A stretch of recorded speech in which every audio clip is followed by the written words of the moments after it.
माझे नाव श्रेयश आहे, मी साताऱ्याचा आहे आणि मी डिझाईन एंट्रन्स एक्झामची प्रिपरेशन फ्लोअर अकॅडमी येथे केली.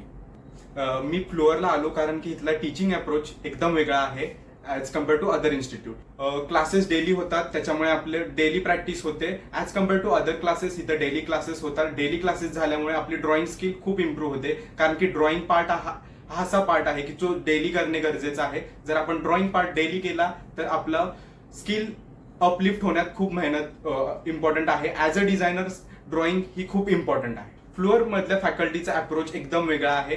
जसं की आपण एक्झाम्पल घेतलं तर एखादा टॉपिक किंवा एखादा पॉईंट घेतला तर तो पॉईंट सर किंवा मॅम तो पॉईंट स्वतः रिसर्च करायला, स्वतः त्याच्यावर रिसर्च किंवा त्याच्या रिलेटेड इन्फॉर्मेशन आणायला लावतात. ह्याच्यामुळे आपलं रिसर्चिंग ॲबिलिटी डेव्हलप होती आणि ही सगळ्यात इम्पॉर्टंट आहे ॲज अ डिझायनर. मला फ्लोअर मधल्या फॅकल्टीचा अनुभव खूप उपयोगी आला, कारण की त्यांचा अप्रोच एकदम वेगळा आहे as compare to other coachings. आणि आपण असं बोलू शकतो की एखादा क्वेश्चन सॉल्व्ह केला तर त्याचा अप्रोच कसा असावा, की क्वेश्चनला कसं डील करावं, कसं थिंक करावं, मग कसं एक्झिक्यूट करावं, तर सगळ्या आयडियाज एक्झिक्यूट कशा कराव्या ह्या सगळ्या प्रोसेसचं डिटेल्ड रिव्ह्यू सर देत होते. ह्या क्लासेसमध्ये प्रत्येकाला वेगवेगळं डेव्हलपमेंट केलं जातं, कारण प्रत्येकाचा IQ, विचार करण्याची क्षमता आणि पर्सनल डेव्हलपमेंट सगळ्यांची वेगवेगळी आहे. सो ह्या क्लासेसमध्ये प्रत्येक मुलाला पर्सनल डेव्हलपमेंट आणि वेगवेगळे असतात. जसं की एक्झाम्पल, एखाद्याला पर्स्पेक्टिव्ह वीक असतो, एखाद्याचा ह्युमन फिगर स्ट्रॉंग असतं, एखाद्याची आयडिएशन प्रोसेस चांगली असते.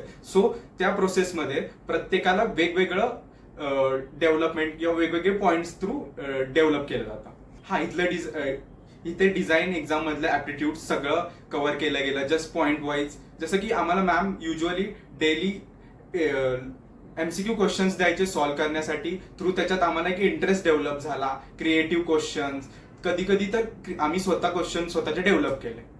तर आपल्या इथे just like entrance exam same तशा टाईपची एक्झाम इथे होते. जसं की आपण NID, UCET मध्ये जसं MCQ ड्रॉइंग पार्ट ज्या त्या टाइम मध्ये करायचा असतो त्या टाइम मध्ये केला जातो. इथे 30-30 मिनिटात स्केचेस काढायला लावतात. त्याच्यामुळे आपलं UCET या किंवा NIDच्या एक्झाम्सचं preparation, sketching preparation part successfully complete होतो. नाहीतर अदर दॅन अदर क्लासेसमध्ये सगळ्यांचं युजली डिझाईन ऍस्पिरंटचं काय होतं तर स्केचिंग पार्ट हा मागे राहतो, पण ह्या क्लासेसमध्ये असं नाही होत. स्केचिंग पार्टवर खूप फोकस केला जातो आणि टाइम मध्ये कम्प्लीट करण्याचे प्रयत्न केला जातो. टाइम मध्ये जर स्केचेस काढले किंवा हे केले तर वेळेत पेपर सॉल्व्ह होतो. युजली ह्या एक्झाम मध्ये ऍस्पिरंटला सगळ्यात जास्त प्रॉब्लेम येतो तर तो येतो पेपर कम्प्लीट होत नाही, विचार करता येत नाही. तर ह्या छोट्या छोट्या गोष्टी आहेत त्या टाइम मध्ये करता येतात. इथे प्रॅक्टिस केली जाते as part of portfolio. Portfolio हा एक इम्पॉर्टंट पार्ट आहे. ॲज अ डिझायनर तुम्हाला पोर्टफोलिओ खूप गरजेचा आहे.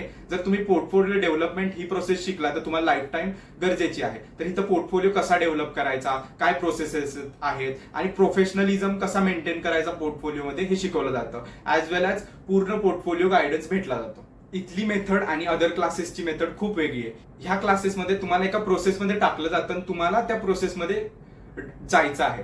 इथे स्पून फिडिंग अजिबात होत नाही. जसं की तुम्हाला तुमचे स्वतःचे सर पॉइंट्स देतात, त्याच्यावर तुम्हाला रिसर्च करून आणायचं असतं. जस्ट ऍप्टिट्यूड पार्टमध्ये आम्हाला येतं ट्रेडिशनल आर्ट डिझाईन, कल्चर सगळ्या रिलेटेड येतं. तर आम्हाला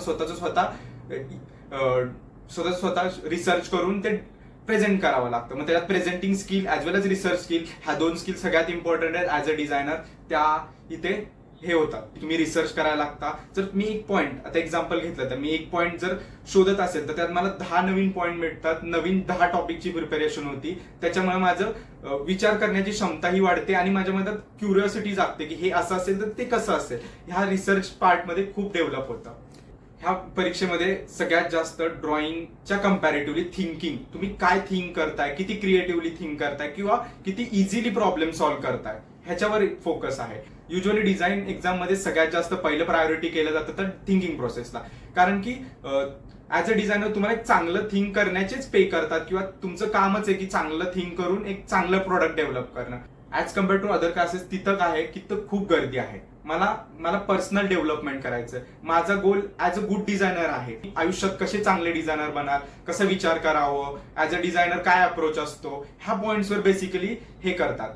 पण कम्पॅरेटिव्हली अदर क्लासेसमध्ये फक्त तुम्हाला ड्रॉइंग कशी करायची, क्वेश्चन कसे सॉल्व्ह करायचे हे एवढंच घेतलं आणि as all other fancy things त्या क्लासेसमध्ये असतात. मला वाटतं की इथे आपल्याला पर्सनल अटेन्शन मिळतं, आपले प्रॉब्लेम सॉल्व्ह होतात, प्रत्येकाला वेगवेगळे प्रॉब्लेम असतात तेही सॉल्व्ह होतात, आणि तुम्हाला ह्या डिझाईन एक्झाम मध्ये कसं चालावं किंवा कशी प्रोसेस फॉलो करावी याचा सरांना खूप चांगला एक्सपिरियन्स आहे. मला एंट्रन्स एक्झामच्या व्यतिरिक्त डिझाईन फील्डमध्ये डिझाईन इंडस्ट्रीमध्ये काय चालू आहे, काय अप टू डेट काय राहावं, कोणते सॉफ्टवेअर्स आहेत, बेसिक सॉफ्टवेअर लर्निंग, नवीन नवीन डिझाईन इंडस्ट्रीज किंवा डिझाईन कंपनीजच्या रिलेटेड इन्फॉर्मेशन सरांनी शेअर केली, किंवा सरांनी आम्हाला डिफरंट डिझाईनचे केस स्टडीजचे नॉलेज दिलं. जस्ट लाईक आता रिसेंटली कोणत्या कंपनीचं डिझाईन का चेंज केलं, द रिझन, म्हणजे की इंडस्ट्रीमध्ये काय रिव्हॉल्युशन येतं तर काय होतं, हे बेसिक अप्रोच म्हणजे की इंडस्ट्रीमध्ये सर्व्हाइव्ह करण्यासाठी जो बेसिक अप्रोच लागतो तो इथे केला जातो.